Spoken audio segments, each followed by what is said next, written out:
शुक्रिया साहब।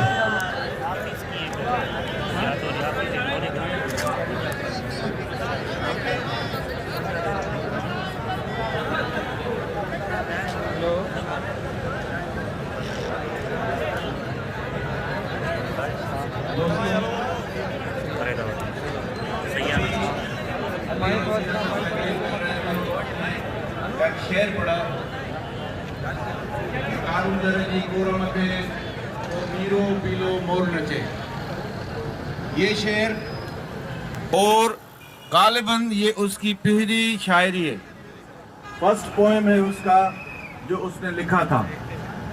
इससे वो कुव्वतें जो कारुंजर को काटना चाहती हैं वो सीख जाएं, समझ जाएं कि कारुंजर हमारे लिए इतना मुकद्दस है। अगर सेंसिटिव कोई बच्चा टीन एज में भी पोइट्री करे तो इतनी खूबसूरत पोइट्री करता है कारुंजर के नाम।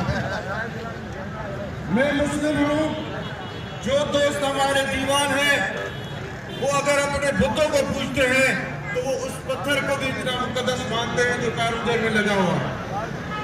आप लोग उसको क्यों बेचेंगे? इसलिए कि मुल्क दिवाले पे पहुंचा है, इसलिए कि आप कर्जे में हैं, इसलिए कि आप मुसलसल करप्शन करते हैं, मुसलसल करप्शन।